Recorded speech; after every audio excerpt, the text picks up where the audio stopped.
Hello दोस्तों, आप सभी का स्वागत है मेरे यूट्यूब चैनल ड्रीम जॉब के अंदर। अगर आप इस चैनल पर नए हैं तो इस चैनल को लाइक कीजिए, शेयर कीजिए, सब्सक्राइब कीजिए।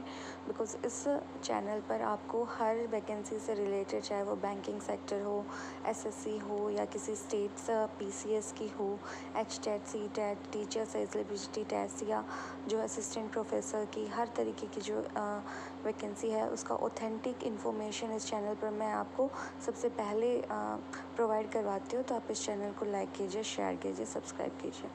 तो देखिए, आज मैं फिर आप लोगों के लिए एक बम्पर वैकेंसी लेकर के आई हूँ और ये जो वैकेंसी है वो आरबीआई से है, that is reserve bank of India.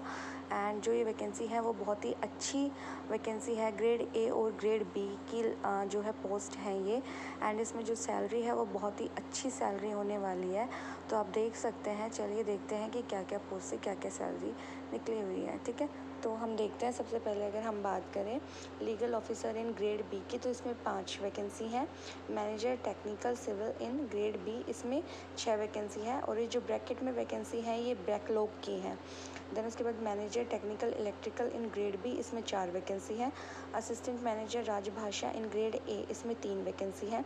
Assistant manager protocol and security in grade A, इसमें 10 वैकेंसी है। एक जो वैकेंसी है वो बैकलॉग की है। तो यानी अगर हम टोटल वैकेंसीज़ की बात करें तो 28 वैकेंसी है और 2 वैकेंसी जो है वो बैकलॉग की है। आगे नीचे देखते हैं इसकी इंपॉर्टेंट डेट्स।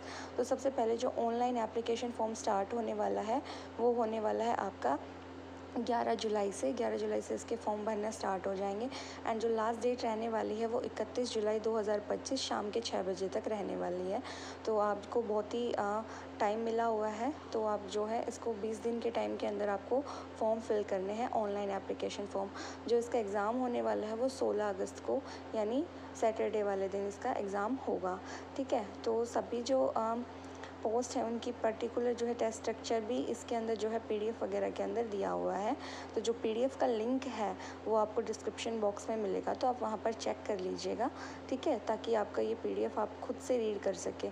तो अगर आप हम इसका सबसे पहले टेस्ट स्ट्रक्चर देखें तो जो है फर्स्ट पेपर होगा ऑब्जेक्टिव टाइप का, जिसमें जनरल नॉलेज ऑफ लॉ होगी, 30 क्वेश्चंस होंगे। देन उसके बाद डिस्क्रिप्टिव होगा 120 मार्क्स का। पेपर सेकंड में इंग्लिश होगा, डिस्क्रिप्टिव टाइप का होगा। एंड थर्ड होगा इंटरव्यू। टोटल अगर हम बात करें तो 290 नंबर का आपका एग्ज़ाम रहने वाला है। एंड देन उसके बाद जो है इसके अंदर क्या होगा कि जो फर्स्ट पेपर होगा वो हिंदी और इंग्लिश दोनों में होगा। तो आपको एक लैंग्वेज को चूज़ करना होगा एंड देन उसके बाद आपका होगा। उसके बाद जो अगर हम सिलेक्शन प्रोसेस की बात करें तो इसमें जो कंप्लीट यानी तीनों जो स्टेजेस होती हैं आपका ऑब्जेक्टिव, डिस्क्रिप्टिव और इंटरव्यू, तीनों को मिला करके जो फाइनल मेरिट लिस्ट होती है उसके बेसिस पे आपका जो है सिलेक्शन किया जाता है। ठीक है, तो अगर हम बात करें सेकेंड है manager technical civil in grade B. ठीक है, तो इसके अंदर भी आप देख सकते हैं कि इसमें एक्सपीरियंस भी मांगा हुआ है and bachelors degree in civil engineering मांगी हुई है। ठीक है, 60% मार्क्स के साथ, 55% for the SC and ST, है ना। एंड इसके बाद अगर हम नीचे स्क्रॉल करेंगे तो आप देख सकते हैं कि जो है इसका भी टेस्ट स्ट्रक्चर दिया हुआ है। तो डेट इज़ टोटल जो है इसमें भी वही होगा, ऑब्जेक्टिव, डिस्क्रिप्टिव एंड देन उसके बाद इंटरव्यू। 235 नंबर का होगा। ठीक है, तो टोटल 4 घंटे का पेपर है, यानी 1 आवर का जो है आपका ऑब्जेक्टिव एंड देन डिस्क्रिप्टिव आपका 3 आवर्स का है। एंड इसमें 1.4 नेगेटिव मार्किंग भी है। ठीक है, तो 1/4 नेगेटिव मार्किंग है, यानी अगर आपने कोई भी गलत आंसर दिया तो आपके 1/4 मार्क्स जो है वो डिडक्ट कर लिए जाएंगे। नेक्स्ट जो है वो है manager technical electrical in grade B. तो इसमें भी जो बेसिकली है वो आपको दे रखा है कि बैचलर डिग्री होनी चाहिए इलेक्ट्रिकल इंजीनियरिंग में या इलेक्ट्रिकल या इलेक्ट्रॉनिक्स इंजीनियरिंग में 60% मार्क्स के साथ, SC ST के 55% मार्क्स के साथ। ठीक है, इसका टेस्ट स्ट्रक्चर भी दे रखा है कि टेस्ट 1 वही सेम, ऑब्जेक्टिव, डिस्क्रिप्टिव और इंटरव्यू। ठीक है, और जो इसमें भी 1/4 से जो है नेगेटिव मार्किंग है, 4 घंटे का ही पेपर है। तो मतलब जो एग्ज़ाम पैटर्न है वो सबका ऑलमोस्ट सेम ही रहने वाला है। एंड जो बेसिकली जो इसमें चीज़ें हैं, यानी अगर हम बात करें क्या बोलते हैं कि ये एग्ज़ाम की, तो नेक्स्ट जो है आपका असिस्टेंट मैनेजर राजभाषा इन ग्रेड ए। तो इसके अंदर भी आप देख सकते हैं कि second class masters degree Hindi और इंग्लिश में मांगी हुई है। ठीक है, देन उसके बाद जो है डिज़ायरेबल जो है knowledge of bilingual word processing होनी चाहिए, है ना। तो ये सारा जो है आपको जो है लिंक प्रोवाइड करवाऊँगी, तो उसमें जो PDF है आप उसमें इसको देख लीजिएगा। बाकी आप जो चाहते हैं तो स्क्रीनशॉट भी ले सकते हैं इसका। तो कोई इशू नहीं है। बाकी इसका टेस्ट स्ट्रक्चर भी दिया हुआ है, यानी हर किसी का टेस्ट स्ट्रक्चर दिया हुआ है, तो आप इसमें इसका देख सकते हैं कि जो राजभाषा वाला है इसका टेस्ट स्ट्रक्चर है। देन इसके बाद हम नेक्स्ट देखते हैं तो assistant manager protocol and security in grade A, इसका भी कंप्लीट जो है आपको देखने को मिल जाएगा। तो ये जो PDF है आपका इसको लिंक है वो डिस्क्रिप्शन बॉक्स में मिल जाएगा, ठीक है। नेक्स्ट अगर हम इसको स्क्रॉल करते हैं नीचे आएंगे तो जो है हम इसकी फ़ीस वगैरह देख लेते हैं कि फ़ी क्या रहने वाली है ना। तो अगर इसकी हम फ़ी की बात करें तो जो है फ़ीस रहेगी वो नॉन रिफंडेबल रहेगी। मतलब कि ऐसा नहीं है कि अगर आप एग्ज़ाम देने नहीं जाते, आपका सिलेक्शन नहीं हुआ तो आपको फ़ीस वापस मिल जाएगी। बट जो है आपको कोई भी किसी भी तरीके का फेयर चार्जेस नहीं मिलेगा। SC ST और PWD कैटेगरी के लिए जो है 100 रुपये फ़ीस रहेगी, प्लस में 18% GST। और अगर हम बात करें जनरल, OBC और EWS की तो 600 रुपये जो है फ़ीस रहने वाली है ऑनलाइन एप्लीकेशन के, प्लस 18% GST जो है आपका डिडक्ट किया जाएगा।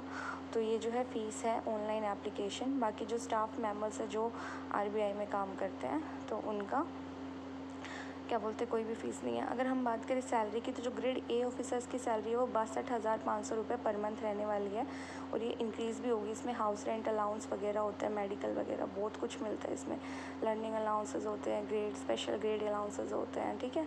तो बहुत सारे मिल कर के आपकी जो है 1,22,000 तक सैलरी आपकी मिल सकती है। देन उसके बाद जो ग्रेड B ऑफिसर्स की सैलरी होती है तो अगर बेसिक सैलरी की हम बात करें तो 78,450 रुपये होगी, ठीक है। बाकी वो भी 1-1.5 लाख रुपए के बराबर आपको जो है ग्रेड B की भी सैलरी मिलती है। बहुत अच्छी जो है इसमें आपको सैलरी देखने को मिल रही है। बाकी अगर हम बात करें तो जो है आपकी पोस्टिंग की बात करें तो इंडिया में कहीं पर भी जहाँ पे भी RBI की ब्रांचेज़ हैं वहाँ पर आपकी पोस्टिंग कर दी जाएगी। एंड सेकंड अगर हम बात करें तो जो आपका प्रोबेशन पीरियड है वो क्या होगा, 2 इयर्स का होगा स्टार्टिंग में, लेकिन बाकी उसको जो है 4 इयर्स के लिए भी एक्सटेंड कर दिया जाता है। देन उसके बाद अगर हम बात करें रेजिडेंशियल अकोमोडेशन तो आपको कुछ एरियाज़ के अंदर जो है रेजिडेंशियल अकोमोडेशन यानी क्वार्टर्स वगैरह की फैसिलिटीज़ भी आपको वहाँ पे दी जाएंगी, ठीक है। तो आप जो है इसके लास्ट डेट रहने वाली है 31 जुलाई, ठीक है, 6 बजे आप वो कर लीजिएगा, ओके। एंड बाकी इस चैनल को लाइक कीजिए, शेयर कीजिए, सब्सक्राइब कीजिए, क्योंकि सबसे पहले जो है इंफॉर्मेशन आप तक मैं पहुंचाती हूँ। बाकी ये PDF का लिंक आपको डिस्क्रिप्शन बॉक्स में मिल जाएगा। Thanks for watching, subscribe my channel.